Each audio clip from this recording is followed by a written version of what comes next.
இயேசு கிறிஸ்துவின் நாமத்தில் உங்கள் யாவரையும் அன்போடு கூட வாழ்த்துகிறேன். இன்றைக்கு நாம் பார்க்க போகிற தலைப்பு திறந்த வாசல், ஓப்பன் டோர். வசனம் வெளிப்படுத்தின விசேஷம் 3:8.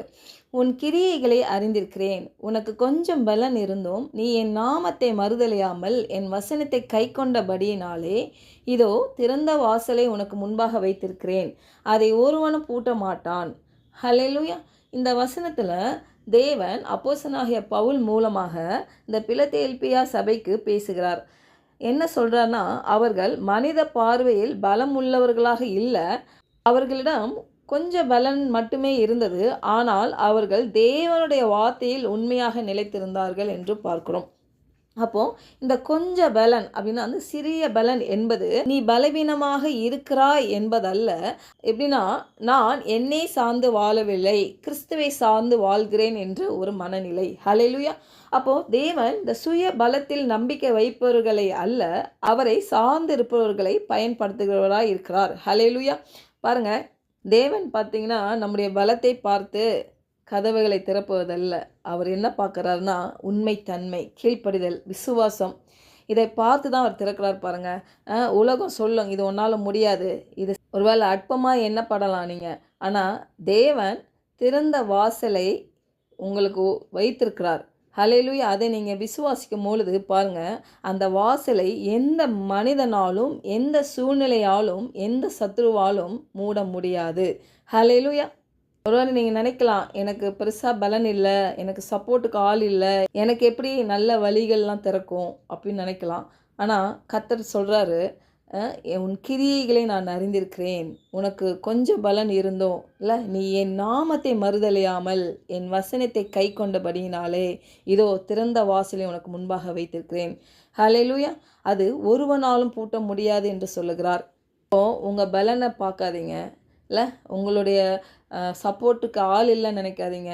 நீங்கள் நான் அற்பமாக என்ன பண்ணுறேன்னு நினைக்காதீங்க. நீங்கள் கர்த்தருடைய நாமத்தை அறிந்திருந்தால் அவர் நாமத்தை நீங்கள் மறுதலியாமல் அதில் விசுவாசமாய் நிலைத்திருக்கும் பொழுது அவருடைய வசனத்தை நீங்கள் கை கொண்டிருப்பீர்கள். ஆனால் திறந்த வாசல் உங்களுக்கு முன்பாக தேவன் வைத்திருக்கிறார்.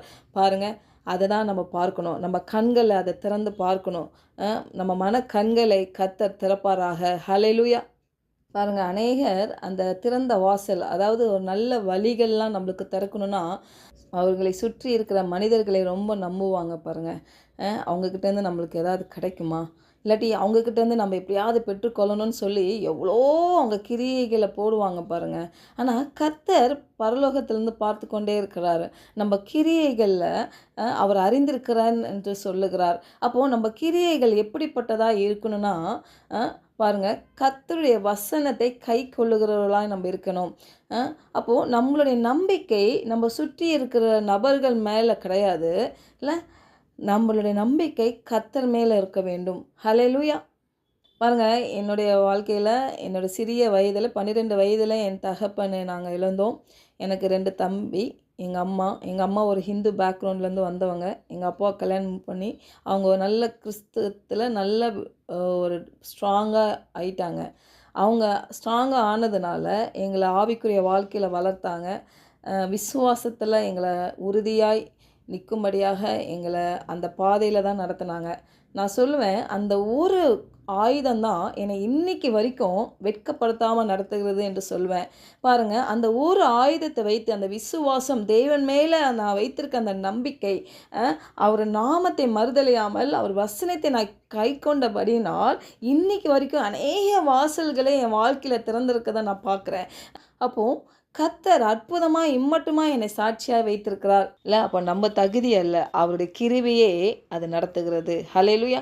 அப்போ திறந்த வாசல் என்பது ஒரு வாய்ப்பு மட்டுமல்ல, அது தேவனுடைய கிருபையால் திறக்கப்பட்ட பாதை. அதை மனிதர்கள் திறக்கவில்லை, ஆகவே அந்த மனிதர்கள் அதை மூடவும் முடியாது. அப்போது நம்ம போராடி கதவை திறக்க வேண்டியதே இல்லை. இயேசு கிறிஸ்து ஏற்கனவே நமக்காக அந்த வாசலை திறந்து வைத்திருக்கிறார். ஹல்லேலூயா.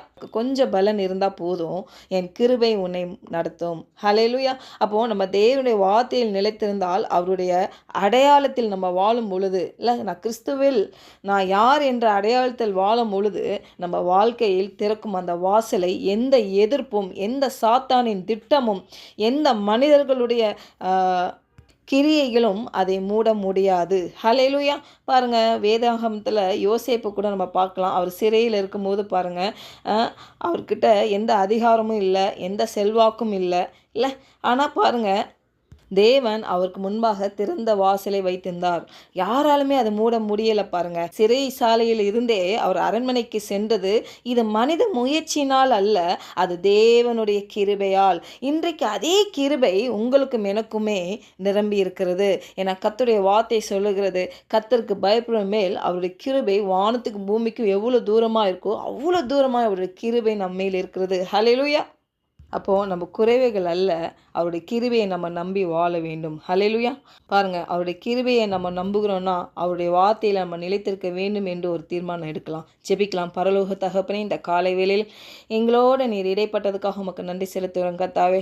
ஆண்டவரே, எங்கள் பலத்தில் நாள் அல்லப்பா, உம்முடைய கிருபையை நம்பி நாங்கள் வாழ்கிறோம் ஆண்டவரே. அப்பா, நாங்கள் உம்முடைய வார்த்தையில் நிலைத்திருக்க எங்களுக்கு உதவி செய்வீராக. ஆண்டவர், நீர் எங்களுக்காக திறந்த அந்த வாசலை எந்த மனிதனும் எந்த சத்துருவும் அது மூட முடியாதபடி எங்களை வழிநடத்துவீராக என்று இயேசுவின் நாமத்தினாலே ஜெபிக்கிறோம் நல்ல பிதாவே.